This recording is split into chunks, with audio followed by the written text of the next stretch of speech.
ನಾವು ಯಾರು ಅಂದ್ಕೊಂಡಿರಲಿಲ್ಲ. ಆರೋಗ್ಯಕರವಾಗಿ ಇದ್ದಂಥ ಒಬ್ಬ ವ್ಯಕ್ತಿ ಮಾನಸಿಕವಾಗಿ, ದೈಹಿಕವಾಗಿ, ಸಾಮಾಜಿಕವಾಗಿ ಕ್ರಿಯಾಶೀಲವಾಗಿರ್ತಕ್ಕಂಥ ಒಬ್ಬ ವ್ಯಕ್ತಿ ತಕ್ಷಣ ಒಮ್ಮಿಂದ ಮೇಲೇ ಇಲ್ಲ ಅಂತ ಅಂದ್ಕೊಳ್ಳೋದು ಆಘಾತಕಾರಿಯಾಗಿರ್ತಕ್ಕಂಥ ವಿಷಯ. ಬಾಬು ಅವರು ಹೃದಯಾಘಾತದಿಂದ ನಿಧನರಾಗಿದ್ದಾರೆ. ಮೊದಲನೇದಾಗಿ ಅವರ ಕುಟುಂಬಕ್ಕೆ, ಅವರ ಅತ್ಯಂತ ಆತ್ಮೀಯ ಬಳಗಕ್ಕೆ, ಎಲ್ಲರಿಗೂ ವ್ಯಕ್ತಿಯಾಗಿ, ತಂದೆಯಾಗಿ, ಅಣ್ಣನಾಗಿ ಅಥವಾ ಒಂದು ಕುಟುಂಬದ ಸದಸ್ಯನಾಗಿ, ವ್ಯಕ್ತಿಯಾಗಿ ಒಳ್ಳೆಯವನಾಗಿ ಬದುಕುವುದು ಬೇರೆ.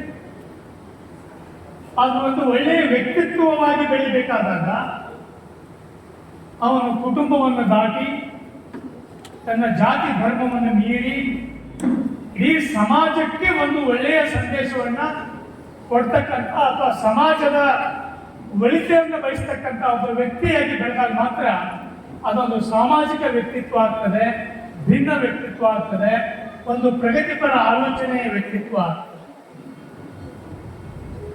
ಇಳೆ ಬಾಬು ಯಾವಾಗಲೂ ನಾನೇ ಒಂದು ಹಾಡನ್ನು ಬರೆದು ಮರೆತು ಬಿಟ್ಟಿದ್ದೆ. ಬಾರೋ ಗೆಳೆಯ ದೂರ ದಾರಿ ಕೂಡಿ ಸಾಗುವ, ಕತ್ತಲೆಯ ದಾರಿ ದಾಟಿ ಬೆಳಕ ಸೇರುವ. ಕತ್ತಲೆಯ ದಾರಿ ದಾಟಿ ಬೆಳಕ ಸೇರುವ ಅಂತಕ್ಕಂಥ ನಾನು ಬರೆದ ಹಾಡು ಮರೆತು ಬಿಟ್ಟಿದ್ದೆ. ಆದ್ರೆ ಬಾಬು ಯಾವುದೇ ಕಾರ್ಯಕ್ರಮ ಇತ್ತೀಚೆಗೆ ಬೆಂಗಳೂರಿಗೆ AIDUC ಕಾರ್ಮಿಕ ಸಂಘಟನೆಯ ರಾಜ್ಯಕ್ಕೆ ಬಂದಾಗಲೂ ಸಹಿತ ಅವರು ಈ ಹಾಡನ್ನು ಹೇಳಿದರು.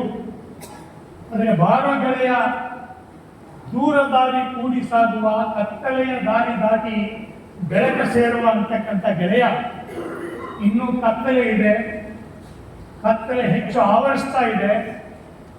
ಜಾತಿ ಧರ್ಮದ ಕತ್ತಲೆ, ಧರ್ಮದ ನಡುವಿನ ಸಂಘರ್ಷದ ಕತ್ತಲೆ, ದೇಶಗಳ ನಡುವೆ ಏನು ಯುದ್ಧ ನಡೀತಾ ಇದೆ, ಇಂಥ ಒಂದು ಕತ್ತಲೆ, ಇನ್ನೂ ಕತ್ತಲೆ ಗಾಢವಾಗಿರ್ತಕ್ಕಂಥ ಸಂದರ್ಭದಲ್ಲಿ ಬೆಳಕಿನಡೆಗೆ ಸಾಗೋಣ ಅಂತಕ್ಕಂಥ ಆಶಯವನ್ನ ಹೊಂದಿರತಕ್ಕಂಥ ವ್ಯಕ್ತಿ ಬಾರೋ ಗೆಳೆಯ ಅಂತ ಹೇಳಿ ನಮ್ಮನ್ನೆಲ್ಲ ಕರೆದು ನಮ್ಮನ್ನ ಆಗಲಿ ಇವತ್ತು ಹೋಗಿದೆ.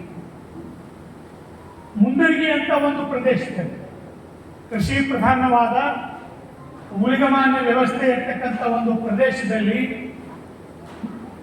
ನಮ್ಮ ಅಧ್ಯಕ್ಷರಾದ, ಇವತ್ತಿನ ಸಭೆಯ ಅಧ್ಯಕ್ಷರಾದ AD ಹಿರೇಮಠರು ಹೋಗ್ತಾರೆ. ಅವರು ಶೈಕ್ಷಣಿಕ ವಲಯದಲ್ಲಿ ಒಂದು ಜ್ಞಾನ ದಾಸೋಹವನ್ನು ಮಾಡಿದರೆ, ಬಾಬು ಚಳವಳಿಯ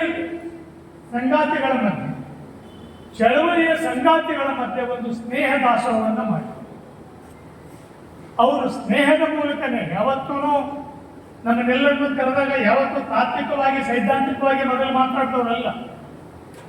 ಮನುಷ್ಯನ ವ್ಯಕ್ತಿತ್ವ, ಈ ಮನುಷ್ಯನ ಜೊತೆ ನಾನು ಮಾತಾಡಬೇಕು, ಈ ಮನುಷ್ಯನ ಜೊತೆ ಕೂಡಬೇಕು, ಈ ಮನುಷ್ಯನ ಜೊತೆ ಒಡನಾಡಬೇಕು ಅಂತಕ್ಕಂಥದ್ದು ಮೊಟ್ಟ ಮೊದಲು ಒಂದು ನೋಟಕ್ಕೆ ಬರ್ತಕ್ಕಂಥದ್ದು, ಮೊದಲೇ ನೋಟಕ್ಕೇನೆ ಆ ಥರದ ಭಾವನೆ ಬರ್ತಕ್ಕಂಥದ್ದು. ಅಂಥ ಒಂದು ವ್ಯಕ್ತಿತ್ವವನ್ನು ಬಾಬು ಬಂತು. ಬಾಬು ಒಬ್ಬ ರಂಗಭೂಮಿ ಕಲಾವಿದನಾಗಿ ಬಿಜಾಪುರದ ಬರಗಾಲ ಪ್ರದೇಶದಿಂದ ಅಲ್ಲಿಂದ ಈ ಕಡೆ ಬಂದವರಾಗಿ ಸರ್ಕಾರಿ ಉದ್ಯೋಗ ಸಿಕ್ಕರೂ ಅದನ್ನು ಬಿಟ್ಟುಕೊಟ್ಟು ವೃತ್ತಿಗಿಂತಲೂ ಪ್ರವೃತ್ತಿಗೆ ಹೆಚ್ಚು ಆದ್ಯತೆ ಕೊಟ್ಟು ಕಲಾವಿದರಾಗಿ ಮುಂದೆ ಒಬ್ಬ ಛಾಯಾಗ್ರಾಹಕರಾಗಿ ಮುಂದೂರಿಗೆ ಬಂದ ಮೇಲೆ ಅವರು ಇಲ್ಲಿ ನೆಲೆ ನಿಂತು ತಮ್ಮ ಕುಟುಂಬವನ್ನು ಕಟ್ಟಿ, ಕುಟುಂಬವನ್ನು ನೆಲೆ ನಿಲ್ಲಿಸೋದು ಮಾತ್ರ ಅಲ್ಲ, ಮುಂದರಿಗೆ ಅಂತ ಪ್ರದೇಶದಲ್ಲಿ ಸಾಮಾಜಿಕ ಚಳವಳಿಗಳಿಗೆ ಒಂದು ನೆಲೆಯನ್ನ ಅಥವಾ ಬೇರನ್ನು ಹಾಕಿರ್ತಕ್ಕಂಥ ಹಿರಿಯ ಸಂಘ. ಇವತ್ತು ಇಲ್ಲಿರ್ತಕ್ಕಂಥ ಎಲ್ಲ ಅವರ ಗೆಳೆಯರು, ಇಲ್ಲಿರ್ತಕ್ಕಂಥ ಎಲ್ಲ ಗೆಳೆಯರು ಇವತ್ತು ರಾಜ್ಯದಾದ್ಯಂತ, ದೇಶದಾದ್ಯಂತ ಹೆಸರು ಮಾಡಿದ್ದಾರೆ. ಸೊ ಈ ಥರದ ಗೆಳೆಯರಿಗೆ ಒಂದು ದಿಕ್ಕನ್ನು ತೋರಿಸಿದವರು, ನಮ್ಮ ನಡೆ ಯಾವ ದಿಕ್ಕಿನಂತ ಇರಬೇಕು ಅಂತ ಹೇಳಿಕೊಟ್ಟವರು ಬಾಬು. ಸಾಮಾನ್ಯವಾಗಿ ಬಡತನವನ್ನು ಅನುಭವಿಸಿರ್ತಕ್ಕಂಥ ವ್ಯಕ್ತಿಗೆ ಬಡತನವನ್ನು ದಾಟೋಕೆ ಎರಡು ದಾರಿಗಳಿರ್ತವೆ. ಒಂದು, ನಾನು ಬಡತನದಲ್ಲಿ ಬದುಕಿದ್ದೀನಿ, ಈಗ ಅವಕಾಶ ಸಿಕ್ಕಿದೆ, ಇನ್ನು ಮುಂದೆ ಬಡತನದಲ್ಲಿ ಇರಬಾರ್ದು, ಚೆನ್ನಾಗಿರ್ಬೇಕು. ಇದು ಒಂದು ರೀತಿಯ ಬಡತನದ ವಿರುದ್ಧ ಶೇಡ್ ತಿರ್ಸ್ತಕ್ಕಂಥ ವಿಧಾನ. ಇನ್ನೊಂದಿದೆ, ನಾನು ಬಡತನದಲ್ಲಿ ಅನುಭವಿಸಿರ್ತಕ್ಕಂಥ ನೋವುಗಳನ್ನು, ಸಂಕಟಗಳನ್ನು, ಅಥವಾ ಬಡದಂತೆ ಅನುಭವಿಸ್ತಾ ಇರ್ತಕ್ಕಂಥ ನೋವು ಸಂಕಟಗಳನ್ನು ಅನುಭವಿಸಿ ಬಡತನವೇ ಇಲ್ಲದಂಥ ಒಂದು ಸಮಾಜ ನಿರ್ಮಾಣ ಆಗಬೇಕು ಅಂತಕ್ಕಂಥದ್ದಿದೆಯಲ್ಲ, ಅದು ಎರಡನೇ ರೀತಿಯ ಬಡತನತೆಯನ್ನು. ಬಾಬು ಕೊನೆಯವರೆಗೂ ಅವರು ಈ ಭೂಮಿ ಮೇಲೆ ಬಡತನನೇ ಇರಬಾರ್ದು ಅಂತಕ್ಕಂಥ ಅವತ್ತಿನ ಅವ್ರು ಬಂದಂಥ ಕಾರಣ ಹೇಳಿ, ಬಡತನವೇ ಇರಬಾರ್ದು, ಒಂದು ಸಮಾಜದ ಕನಸನ್ನು ಕಂಡು ಎಲ್ಲರೂ ಸಮಾನವಾಗಿರ್ಬೇಕು ಅಂತಕ್ಕಂಥ. ಸೊ ಆ ಥರದವರು ಇವತ್ತು ಬೆಳಿಬೇಕಾದ್ರೆ ಬಾಬು ಆ ಕಾಲದಲ್ಲಿ ಇಲ್ಲಿ ಬಂದಿರ್ತಕ್ಕಂಥ ಎಲ್ಲರೂ ಸಹಿತ ಜಾತಿ ಧರ್ಮವನ್ನು ಮೀರಿ ಬಾಬು ಅವರ ವ್ಯಕ್ತಿತ್ವದ ಜೊತೆ ಸಂಬಂಧವನ್ನು ಬಂದಿದೆ. ವ್ಯಕ್ತಿತ್ವವನ್ನು ಗೌರವಿಸ್ತಕ್ಕಂಥ ಜನ ಇಲ್ಲೆಲ್ಲ ನಾವು ಸೇರಿ ಅಂತ ವ್ಯಕ್ತಿತ್ವವನ್ನು ಕಟ್ಕೊಳ್ಳೋದು ಸಾಮಾನ್ಯ ವಿಷಯ. ಅಂತ ವ್ಯಕ್ತಿತ್ವವನ್ನು ಕಟ್ಟೋದು ಸಾಮಾನ್ಯ ವಿಷಯ. ನಮ್ಗೆ ಯಾರಿಗೂ ಬಹಳ ದಿನಗಳವರೆಗೂ ಸಹಿತ ಬಾಬು ಇಂಥ ಒಂದು ಅಲ್ಪಸಂಖ್ಯಾತ ಧರ್ಮದವರು ಅಂತ ನಮ್ಗೆ ಯಾರಿಗೂ ಗೊತ್ತಿಲ್ಲ. ಬಾಬು ಅಂತಂದ್ರೆ ಒಂದು ಪ್ರೀತಿಯ ವ್ಯಕ್ತಿತ್ವ. ನೋಡಿದ ತಕ್ಷಣವೇ ಒಂದು ಸ್ಮೈಲ್ ಕೊಟ್ಟು ಬಹಳ ಹಪ್ಪಿಕೊಳ್ಳಬಹುದಾಗಿರ್ತಕ್ಕಂಥ ಒಂದು ಗೌರವದ ವ್ಯಕ್ತಿತ್ವ, ಅಷ್ಟೇನೆ. ಸೊ ಅದ್ರ ಜೊತೆಗೇನೆ ಈ ಸಮಾಜದ ಬಗ್ಗೆ, ಮೌಢ್ಯದ ವಿರುದ್ಧ, ಬಡತನದ ವಿರುದ್ಧ, ಸಮಾಜದ ಕನಸುಗಳಿಗಾಗಿ ತುಡಿತಾ ಇರ್ತಕ್ಕಂಥ ಒಬ್ಬ ವ್ಯಕ್ತಿ ಬಾಬು. ಸೊ ನಾವು ಮುಂಡರಗಿಗೆ ಬರಬೇಕಾದ್ರೆ, ಮುಂಡರಗಿಯಲ್ಲಿ ಯಾವ್ಯಾವ ಕಾರ್ಯಕ್ರಮ, ಹಲವಾರು ಕಾರ್ಯಕ್ರಮಗಳನ್ನು ಬಾಬು ಅವರು ಮತ್ತು A.T. ಹಿರೇಮಠ ಅವರು ಮತ್ತು ಇಲ್ಲಿ ಇರ್ತಕ್ಕಂಥ ಅವರ ಎಲ್ಲ ಸ್ನೇಹಿತರು ಹಲವಾರು ಕಾರ್ಯಕ್ರಮಗಳನ್ನು ಮಾಡಿದ್ದಾರೆ. ಆ ಎಲ್ಲ ಕಾರ್ಯಕ್ರಮಗಳಿಗೆ ಬರುವಾಗ ಒಂದು ಉದ್ದೇಶ ಒಂದಾಗಿದ್ದರೆ ಇನ್ನೊಂದು ಬಾಬು ಅವರ ಮೇಲಿನ ಪ್ರೀತಿ ಮತ್ತು ನಮ್ಮ A.T. ಹಿರೇಮಠ ಅವ್ರನ್ನ ನೋಡಬೇಕು ಅಂತಕ್ಕಂಥ ಒಂದು ಕಾಳಜಿಯಿಂದ ಎಲ್ಲ ಬರ್ತಾ ಇದೆ. ಇಲ್ಲಿ ಬಂಡಾಯ ಸಾಹಿತ್ಯ ಸಂಘಟನೆ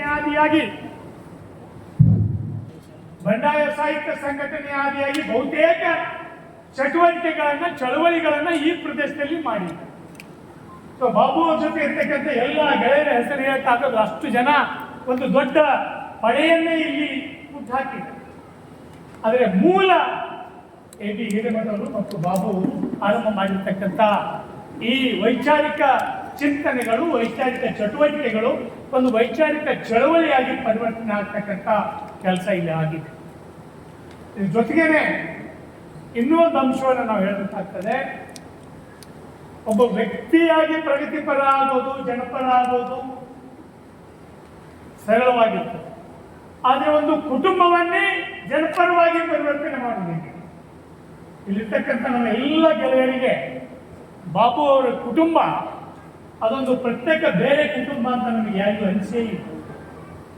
ನಾವೆಲ್ಲ ಗೆಳೆಯರು ಈಗ ಬಂದಾಗ, ಅವ್ರ ಮನೆಗೆ ಹೋದಾಗ ಅವನ ತುಡಿತ, ಅವರ ನೆನಪುಗಳು ಬಂದವ್ರನ್ನ ಎಲ್ಲರೂ ಸಹಿತ ಒಂದು ಕುಟುಂಬದ ಸದಸ್ಯರ ರೀತಿಯೊಳಗೆ ಕಂಡಿರ್ತಕ್ಕಂಥವ್ರು ಮತ್ತು ತಮ್ಮ ಆಲೋಚನೆಗಳಿಗೆ, ತನ್ನ ಸಾಮಾಜಿಕ ಚಿಂತನೆಗಳಿಗೆ ತನ್ನ ಕುಟುಂಬವನ್ನು ಸಿದ್ಧ ಮಾಡ್ತಕ್ಕಂಥದ್ದು ಇದೆಯಲ್ಲ, ಇದು ಬಹಳ ದೊಡ್ಡ ಕೆಲಸ. ನಾನು ಸುಮಾರು 47 ವರ್ಷಗಳ ನನ್ನ ಸಾಮಾಜಿಕ ಹೋರಾಟದಲ್ಲಿ ನೋಡಿದ್ದೀನಿ. ಹಲವಾರು ವ್ಯಕ್ತಿಗಳಿಗೆ, ಎಲ್ಲರೂ ಅಲ್ಲ, ಹಲವಾರು ವ್ಯಕ್ತಿಗಳ ಸಾಮಾಜಿಕ ಮುಖ ಒಂದಿರ್ತದೆ, ಕೌಟುಂಬಿಕ ಮುಖ ಮಾತ್ರ. ಅದರ್ಥ ನಾನು ಹೇಳ್ತಾ ಇರೋದು ದ್ವಂದ್ವದ ಬಗ್ಗೆ ನಾನು ಮಾತಾಡ್ತಾ ಇದ್ದೆ. ಆದರೆ ಅವರು ತಮ್ಮ ಮನೆಯನ್ನೇ ಕನ್ವಿನ್ಸ್ ಮಾಡೋಕ್ಕಾಗಿರೋದು ಈ ಸಾಮಾಜಿಕ ಕಳಕಳಿ, ಸಾಮಾಜಿಕ ಪ್ರೀತಿ, ಸಾಮಾಜಿಕ ಬದ್ಧತೆ, ತಾವು ಯಾವುದನ್ನು ನಂಬಿರ್ತಾರೋ ಅದನ್ನ ತನ್ನ ಕುಟುಂಬದವರು ಅದನ್ನು ನಂಬೋದಿದೆಯಲ್ಲ, ಅವರು ಹೆಜ್ಜೆಯಲ್ಲಿ ಹೆಜ್ಜೆ ಹಾಕಿರೋದು ಅದು ಸಾಧ್ಯ ಆಗಿರೋದಿಲ್ಲ. ಬಹಳ ಜನ ಆಗಲೇಬೇಕು ಅಂತಿಲ್ಲ. ವ್ಯಕ್ತಿ ಸ್ವಾತಂತ್ರ್ಯ, ಒಂದೇ ಕುಟುಂಬದಲ್ಲಿ 2 ಸಿದ್ಧಾಂತ ಇರೋರು ಇರ್ಬೋದು. ಆದರೆ ಬಾಬು ಅಂಥದ್ದನ್ನು ಮೀರಿ ಇಡೀ ತನ್ನ ಕುಟುಂಬವನ್ನು, ಅವರ ಮನೆ, ಮಡದಿ, ಮಕ್ಕಳು ಎಲ್ಲರೂ ಈ ಸಾಮಾಜಿಕ ಕಳಕಳಿ ಇರ್ತಕ್ಕಂಥ ಒಂದು ವ್ಯಕ್ತಿಗಳನ್ನಾಗಿ, ಕುಟುಂಬವನ್ನಾಗಿ ಬೆಳೆಸಿದ್ರು. ಅದು ನಮಗೆ ಬಹಳ ಮುಖ್ಯವಾದದ್ದು ಇವತ್ತಿನ ಸಂದರ್ಭ. ಅದಕ್ಕಾಗಿ ಅವರು ಮಾದರಿಯಾದ. ಸೊ ಬಾಬು ಯಾಕೆ ಒಬ್ಬ ಅಲ್ಪಸಂಖ್ಯಾತ ವ್ಯಕ್ತಿ ಅಂತ ನಮ್ಗೆ ಅನಿಸಲಿಲ್ಲ ಅಂತಂದ್ರೆ, ಅವರು ಎಲ್ಲರನ್ನೂ ಕಾಣ್ತಾ ಇರ್ತಕ್ಕಂಥ ಪ್ರೀತಿಯಿಂದ ಕಾಣ್ತಾ ಇದ್ದಾರೆ. ಇವತ್ತು ಒಬ್ಬ ಮನುಷ್ಯನನ್ನು ನೋಡಿದ ತಕ್ಷಣನೇ ಇವನು ಯಾವ ಜಾತಿಯವನು, ಯಾವ ಧರ್ಮದವನು ಅಂತಕ್ಕಂಥ ಒಂದು ಮನೋಭಾವ ಮನುಷ್ಯನಲ್ಲಿ ಮೂಡ್ತಾ ಇರ್ತಕ್ಕಂಥ ವಾತಾವರಣ. ಯಾಕೆಂತಂದ್ರೆ ಸಮಾಜದಲ್ಲಿ ಸಂಘಟನೆಯ ಪ್ರಾಥಮಿಕ ವೇದಿಕೆ ಇವತ್ತು ಜಾತಿ ಧರ್ಮಗಳಾಗಿದೆ. ಪ್ರಾಥಮಿಕ ವೇದಿಕೆ, ಸಂಘಟನೆಯ ಪ್ರಾಥಮಿಕ ವೇದಿಕೆ ಜಾತಿ ಸಂಘಟನೆಗಳು, ಧರ್ಮ ಸಂಘಟನೆ. ಈ ಜಾತಿ ಸಂಘಟನೆಗಳು ಮತ್ತು ಧರ್ಮದ ಸಂಘಟನೆಗಳು ಅವು ಹೇಳೋದು ಏನು ಅಂತಂದ್ರೆ, ಯಾಕೆ ಸಂಘಟನೆ ಆಗ್ತಾವಂದ್ರೆ ನಾನು ಶ್ರೇಷ್ಠ ಅನ್ನೋದನ್ನ ಪ್ರತಿಪಾದನೆ ಮಾಡೋಕ್ಕೇನೆ ಇರೋದು. ಯಾವಾಗ ನಾನು ಶ್ರೇಷ್ಠ ಅಂತ ಹೇಳ್ತಾವಂದ್ರೆ, ನೀನು ಕನಿಷ್ಠ ಅಂತ ಹೇಳಿದಾಗ ಮಾತ್ರ ನಾನು ಶ್ರೇಷ್ಠತೆಯನ್ನು ಅನುಭವಿಸೋಕೆ ಸಾಧ್ಯ.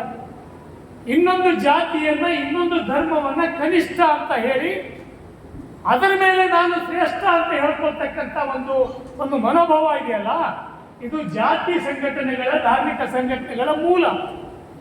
ಇಂಥದ್ರಲ್ಲಿ ಇವತ್ತು ಆ ಸಂಘರ್ಷಗಳನ್ನು ಹುಟ್ಟು ಹಾಕಿ ನನ್ನ ಧರ್ಮ, ನನ್ನ ಜಾತಿ ಶ್ರೇಷ್ಠ ಅಂತ ಹೇಳಕ್ಕೆ ಜಾತಿ ಮತ್ತು ಧರ್ಮದ ಸಂಘರ್ಷಗಳು ಬೇಕಾಗಿಲ್ಲ. ಎಲ್ಲದಕ್ಕಿಂತಲೂ ಮಿಗಿಲಾದದ್ದು ಮಾನವ ಧರ್ಮ. ಈಗ ಗೆಳೆಯರು ಸಂವಿಧಾನದ ಪ್ರಣಾಳಿಕೆಯನ್ನು ಓದಿಸಿ ಎಲ್ಲ ಧರ್ಮಗಳು, ಹಿಂದೂ ಧರ್ಮದ ಗ್ರಂಥಗಳು ಹಿಂದೂ ಧರ್ಮದವರು ಯಾವ ರೀತಿ ಇರಬೇಕು ಅಂತಕ್ಕಂಥ ನಡೆನುಡಿಯನ್ನು ಹೇಳ್ತಾರೆ. ಕ್ರಿಶ್ಚಿಯಾನಿಟಿ, ಬೈಬಲ್ ಕ್ರಿಶ್ಚಿಯನ್ರು ಯಾವ ರೀತಿ ಇರಬೇಕು ಅಂತ ನಡೆನುಡಿ ಹೇಳ್ತಾರೆ, ಯಾವ ರೀತಿ ಬದುಕಬೇಕು ಅಂತ. ಇಸ್ಲಾಂ, ಕುರಾನ್ ಇಸ್ಲಾಂ ಜನಾಂಗ ಯಾವ ರೀತಿ ಬದುಕಬೇಕು ಅಂತ ಹೇಳ್ತದೆ.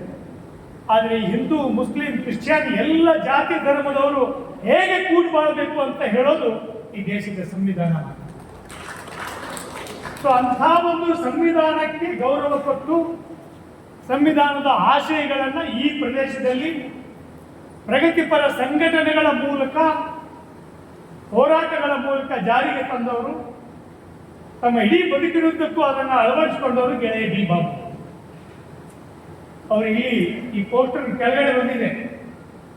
ಇಲ್ಲಿ ಕಾರ್ಮಿಕ ಸಂಘಟನೆ 1920ರಲ್ಲಿ ಆರಂಭ ಆಗಿರ್ತಕ್ಕಂಥ, ಈ ದೇಶದ ಸ್ವಾತಂತ್ರ್ಯ ಹೋರಾಟಕ್ಕೆ ಆರಂಭ ಆಗಿರ್ತಕ್ಕಂಥ ಮೊಟ್ಟ ಮೊದಲ ಸಂಘಟನೆ AITUC ಅಂತಕ್ಕಂಥ ಕಾರ್ಮಿಕ ಸಂಘಟನೆಯ ಗದಗ ಜಿಲ್ಲೆಯ ಗೌರವಾಧ್ಯಕ್ಷರಾಗಿ ರಾಜ್ಯದಾದ್ಯಂತ ಬೇರೆ ಬೇರೆ ಅಸಂಘಟಿತ ಕಾರ್ಮಿಕರನ್ನು ಸಂಘಟನೆ ಮಾಡೋಕ್ಕೆ ಬದುಕಿನ ಕೊನೆಯ ದಿನಗಳಲ್ಲಿ ಅವರು ತಮ್ಮ ಬದುಕನ್ನು ತೊಡಗಿಸಿಕೊಂಡ್ರು.